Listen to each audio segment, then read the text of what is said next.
Hello and welcome into An Abundance of Thrones, the exclusive Game of Thrones podcast with the An Abundance of Naught network. Garrett here with Brad and Wade. Hey guys. Hello. Woo, it's back.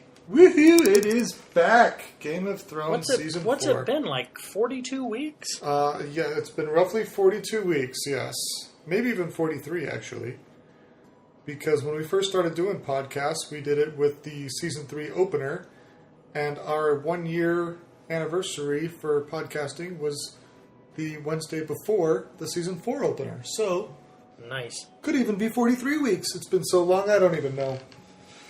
Who cares? It's Too long. Before we get too involved, I do want to emphasize that this will be an explicit podcast. We are not holding any punches. So if that is a problem for you, end it now. But considering you watch Game of Thrones, I don't think you fucking give a shit. So enjoy the podcast. It's Let's a Game of Thrones podcast. Game of Thrones is rated MA. So is this podcast. So is this podcast. This podcast will focus on, once again, the Season 4, Episode 1 opening for the season. Episode title, Two Swords. What do you think of the title? Well, obviously with the opening scene, and actually if you want to correlate the opening scene to the end scene, extremely fitting.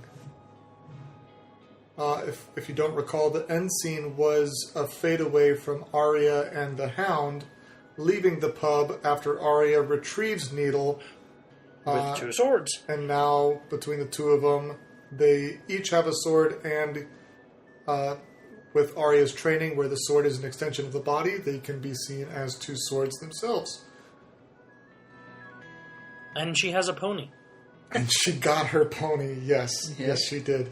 Before we get too deep into our perceptions, likes, dislikes, etc., I got a few things I want to touch on. The director for this episode was D.B. Weiss.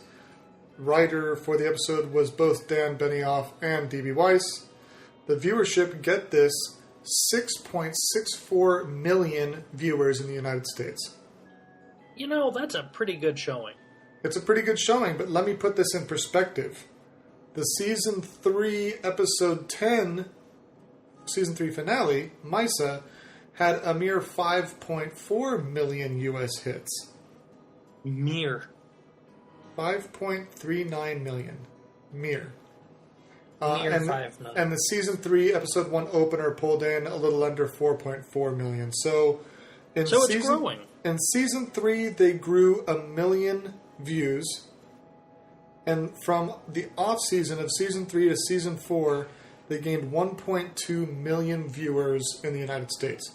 And this doesn't count all the piracy, torrents and whatnot, because it's supposedly the number one most torrented entertainment media TV show, whatever. It's like the top one. So good on them.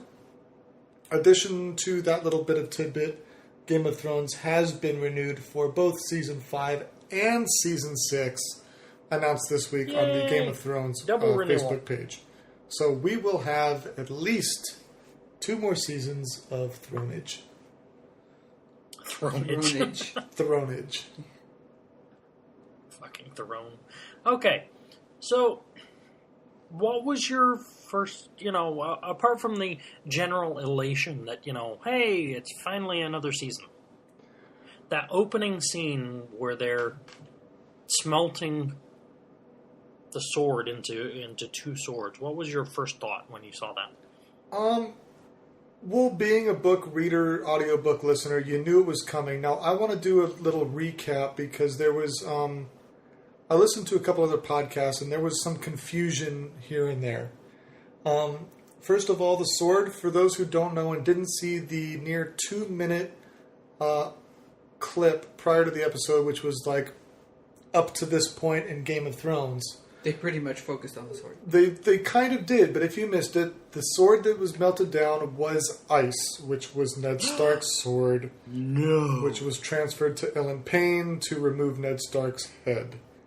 So, obviously, they never mentioned that in the episode. They did mention that the steel came from someone who no longer needs it. and that it was absurdly large that there was enough material to make 2 swords out of. But just to clear that up, also in a previous podcast, there was some confusion as to what the pelt was that Ty went through into the fire. Did you guys have any confusion as to what that was or used for? There was no confusion on my part. That was pretty clear to me. Yeah, that was the pelt of the wolf, the dire wolf that was killed at the Red Wedding. And used for... No, I don't think it was the pelt of the dire wolf of the Red Wedding. I believe it was just a wolf pelt that was used as a sheath of the sword. Because he sees him pull the sheath out of the sword out of it.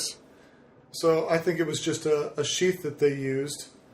It could have been a dire wolf. Could have been Lady's pelt from season 1 where Ned had to kill Lady because What color was Lady, though? Nymeria. Brownish. The color would have coincided. Okay. I have to say, because it was a dark pelt. It could have been the pelt from the mother dire wolf where they found the cubs at, but they never went into it. But it was clear, at least clearly, the sheath of the sword. So, yeah, I'm not sure how that could have been confused. My overall perceptions, to answer your general question, was I thought the episode was a little slow. There was a couple decent action scenes, but as a season 1 opener, they're trying to get us back in touch with all the characters, so I get it. Yeah, I agree. There wasn't much story pacing, but after 42 weeks off, it's kind of like coming back to school after summer break. The first, week or so of school is refreshers. Yeah, you're talking to your friends. Hey, what'd you do this summer? No, it's not that. Yep. It's the education factor too. We need to set the foundation again to build beyond. And, yep, it's been so long that we need to kind of reestablish where we left the story. Yep, there was a few call-outs to the Red Wedding, both Sansa and Tyrion and Arya, to keep that as a reminder. But yeah, aside from that, definitely, obviously, it's always enjoyable. Wade, did you have some initial thoughts or scenes you wanted to touch base on? Well, like we said, the ice was melted down to 2 swords. I'm wondering who's getting the other. Now, correct me if I'm wrong, Brad, but I thought that one sword went to Jaime and one sword went to Joffrey, but Joffrey already has a Valyrian steel sword, I thought, that we saw prior to the Battle of Blackwater at, what was that, the end of season 3? 2? That was the battle against Stannis, if I remember right. Yeah, where he calls it Heart Eater and wants Sansa to kiss it. Wasn't that a Valyrian steel sword? I believe it was. You'll notice that the second sword was much shorter than the first. Other podcasts alluded to maybe it was a dwarf sword for a dwarf, but he's not a soldier. So I don't necessarily see the how that would really make sense, because he's, Tyrion's not a warrior. He shouldn't be in need of that. There was correlation to maybe Cersei getting a weapon, but she has expressed that she was always treated differently than Jaime because of being female. So that doesn't really make sense. I don't know. Hopefully they will be answered in future episodes. And before going on, we should probably go ahead and preface this, and we should have done this at the beginning. Spoiler alert, we're discussing the episode. If you haven't seen the episode and don't want to know what happens, you shouldn't be listening. Get the hell out. Yeah, that's correct. Get the hell out of here. Come back and listen to the discussion once you've heard it, because we're discussing what happens in the episode. That's correct. We're not going to do a blow-by-blow. We're just giving some of our impressions and some of our maybe top picks or even least favorite because they were worth mentioning. Absolutely. There are other podcasts out there that do a blow-by-blow and really get in depth, but we're not them. So, but Wade, was there a scene or something like that you want to talk about? Yeah, the real scene I'd like to talk about was it Jaime getting his iron gold hand? Golden hand? I think this was talked about in the books, but I don't think he ever actually acquired a prosthetic. He's getting an upgrade, isn't he? He's got a new sword, a Valerian steel. He's got an iron hand, which, I mean, is perfectly shaped for backhand bitch slaps. I saw that and I was like, that's like the perfect curvature and like the most broad face on the back of the hand for just a solid backhand. But, yeah. And he's got a comedic side. When was it? What's his name? The metal worker, Stan? No, it's Stannis. Wow. It's, the one who made the hand. Oh, well, I don't know if he made the hand, but he was... the one who put it on. The former maester who was actually the one who cleaned his wound after the amputation.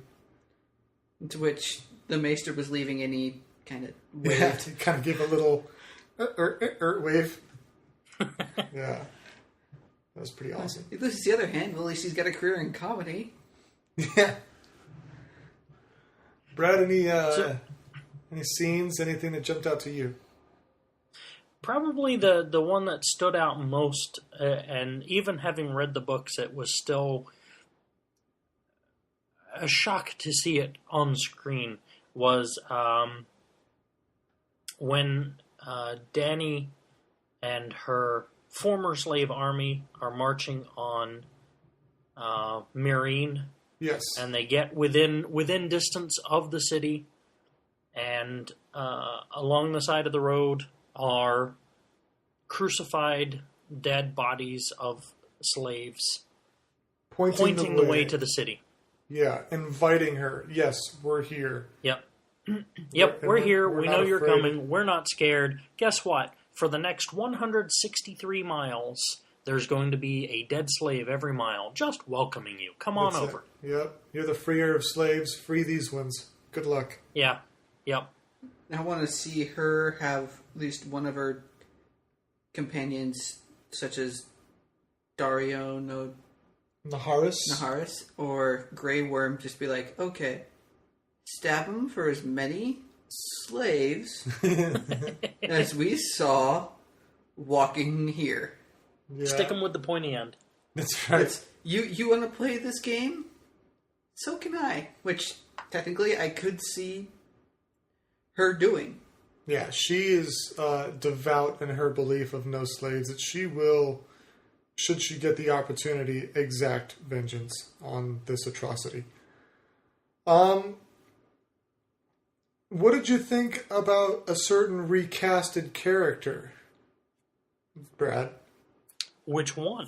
Ooh, leaving this open. Dario There's been a Naharis. couple recasts this year. Okay, who else was recasted? I think I saw one, but I'm not positive. I don't know that. I don't think he was in this episode, but Okay. I believe the Mountain has been recast. He's actually been recast a couple times. Yeah. So I guess I'm curious why. Okay, You know, if you've got such that. a grand role on this awesome show, why would you let that go? You know, I understand the recasting of someone like Tommen, who in theory is growing up. Yeah. So, you know, you're going to need to cast older and older actors. They keep on finding someone bigger. Well, the Yeah, original exactly. Mountain was a professional wrestler, and it's something like 6'8" or something crazy. He was huge. Yeah. And then they recast to somebody else, and I guess from what you're saying, they recast again. To me, it looked like Podrick, who is Tyrion's squire, looked a little different this episode. I wasn't sure if it was recast or maybe the actor lost some weight or something, but there was something different about that. But the recast we saw in this episode was that of Dario Naharis. Did you pick up on that? Were you... No, I didn't. Okay. I think that's been kind But then of a again, general statement. I wasn't really in tune to it. I haven't seen... You know, I didn't go back and recap the previous seasons, so... Okay. You know, it's been 42 weeks. Sure. Now, Dario Naharis was the one who was part of the captains of The Second Sons, I the believe. Second Sons. Very good, correct.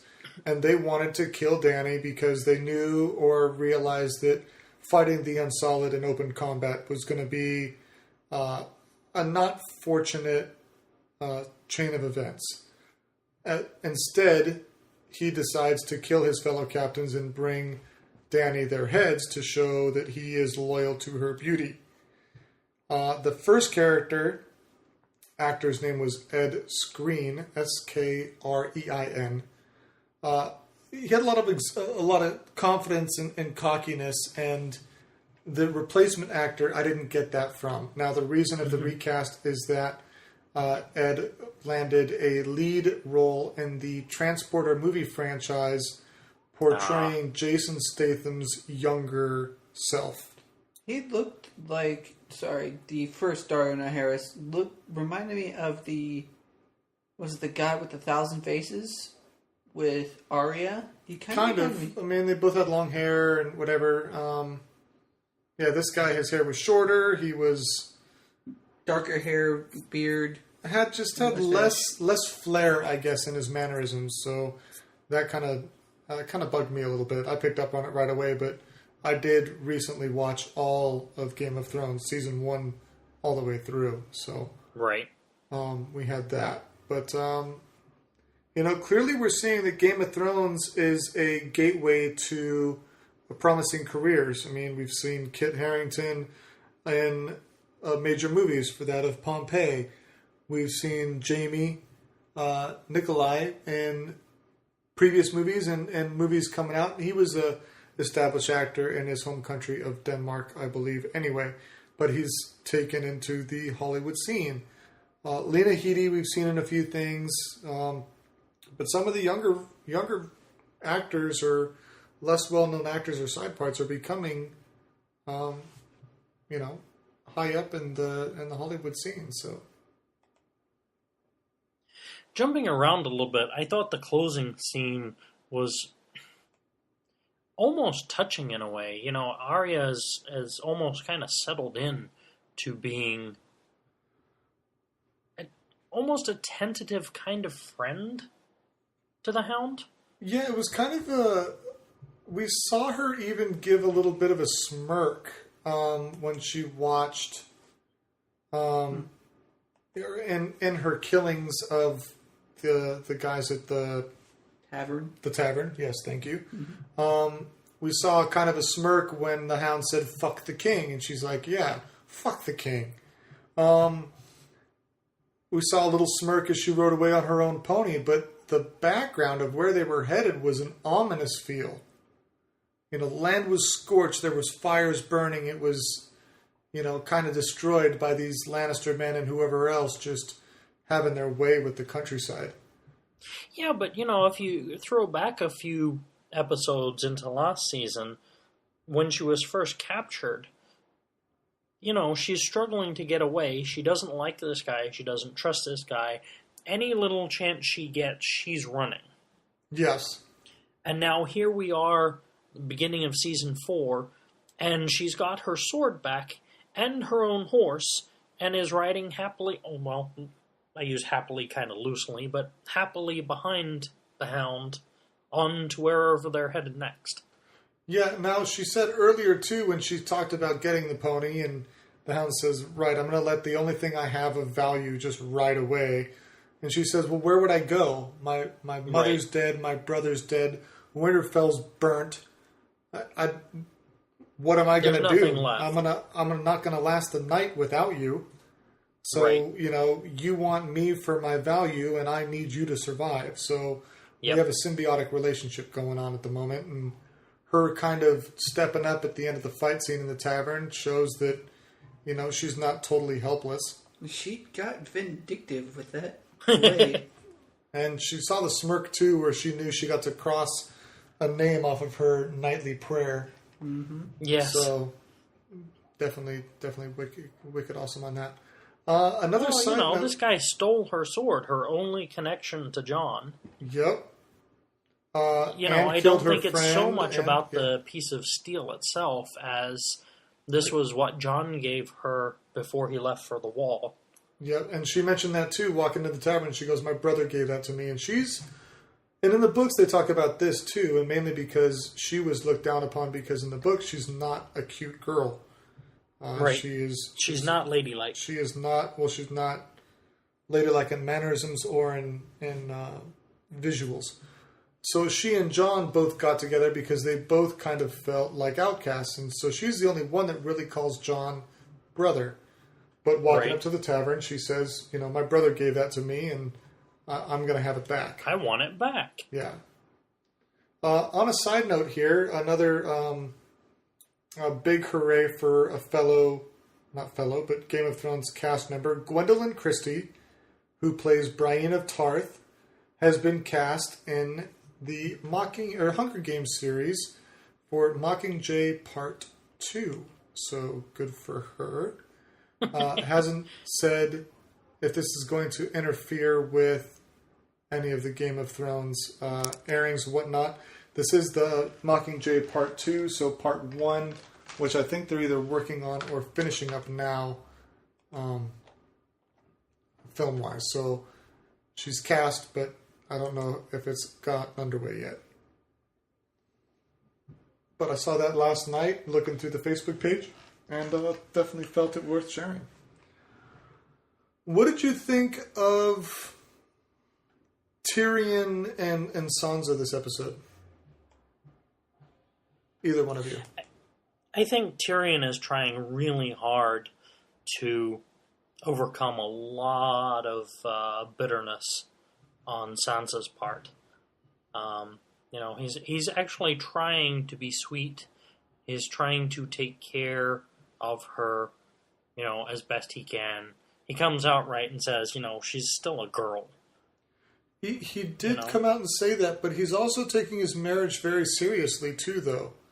It's not just a marriage for, my dad told me how to marry her, so I said some words and I did whatever. He's not taking this as a marriage of convenience. He's taking this as, this is something that needs to be cared for because, how do I say this?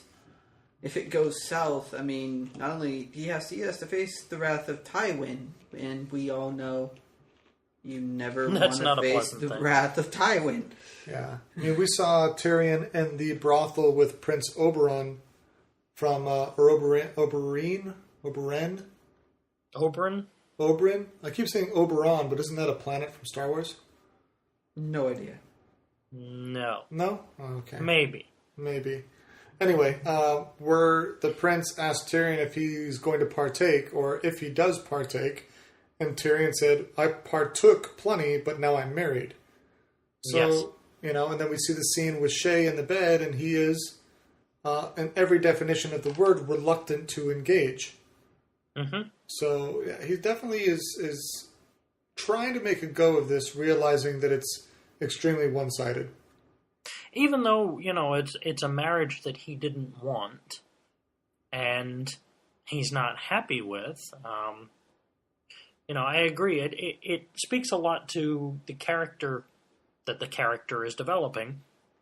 There would have been a point in time where I don't think he would have taken it as seriously, but given the recent events, I feel like he is becoming forgive the wording, a bigger person. Yeah. I mean, we saw him when he first got married, and he was talking to Shay about nothing will change between him and Shay. He's just marrying Sansa because he has to. Right. But we see in this episode that's far, far from the case. Yep. I'm trying to think of anything else that I really want to address here, and I'm coming up blank. I think I've touched on some of the key factors. Oh, one other thing. The fool that gives Sansa the necklace. Yes. Obviously, he addressed, and it was addressed in the show, that he was the fool that she saved at Joffrey's name day. Thoughts on his reappearance after 2 seasons? We haven't seen this guy since Season 2, Episode 1, and now it's Season 4, Episode 1, and he reappears. There will be some interesting things coming with him. I will just leave it at that. Spoiler alert. Interesting things in the works. A little bit of foreshadowing. Yeah. Let's just say that his role, as meaningless as it seems now, ends up being extremely crucial. Yes. So He keep an eye set out. certain events in motion. Yes. I was trying to think of a better way to put that, and really he's doing it out of orders from elsewhere, but yes. He's playing a Game of Thrones. Ooh! But you guys have any follow-up final thoughts, contributions? I want to know what the swords are going to be called from ice. Is it like permafrost and Snowflake and iceberg? I don't know. it has to be something a bit Glacier. less than ice. Glacier and yeah, I don't know. No, I'm sure they'll have very Lannister names. Lion's Fang and Yeah, I don't know. Yeah. Oh, I don't remember that being covered in the books. I'm not sure. yeah, I don't know either. I don't know if, obviously, naming your sword, as we saw with the Hound, is not a universal action. He makes a very blunt statement about people that name their swords. He obviously doesn't agree with the practice. Yep. But let's see what we get to expect in the next episode. From what I understand, the Purple Wedding will be next episode, and the aftermath from that will have at least ample time to play out. Is my understanding. Aftermath. Ooh. Aftermath. Ooh. Yeah, it's widely known that the Red Wedding being that of, which was the death of Robb and Catelyn.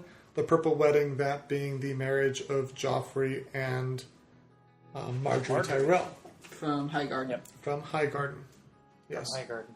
And as one last side note, I did like the backstory that we got to see with Prince Oberyn and his history with the Lannisters. So that definitely sets up for some very interesting drama to potentially unfold in the future.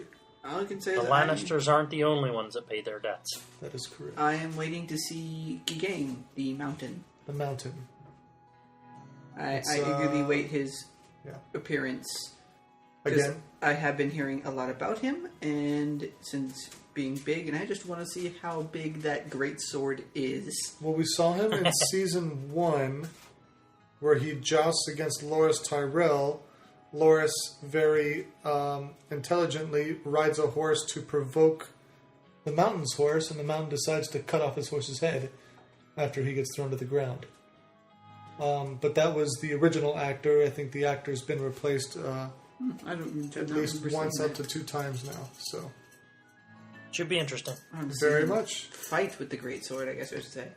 Yeah, he and the Hound went at it in that scene. So, but I think Ice has still been widely known as pretty much the greatest in size sword in the 7 Kingdoms.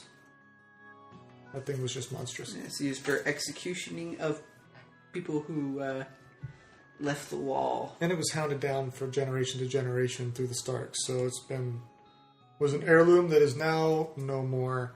No more. The technically Stark house in general is almost no more. So Well- technically Snow should have gotten it, then No. Sansa and Rob- Arya, well- considering the systems now. Well, Sansa and Arya have more claim to it than Jon because Jon's an illegitimate child. So it would be going Yep. down to Sansa. Even That'd though be, Jon's male, you still have to follow the pure bloodline first. to be kind of funny, actually. Oh, sorry. Kicked my- Sansa wielding ice. Just dragging it on the ground. Just like some zombie you'd see. That's it. That's it. But yep. I think we're going to end it here. I think so. I think until next week, join us for our exclusive Game of Thrones podcast with the Naught Network. Garrett here, signing out. Brad, Wade. that's a wrap.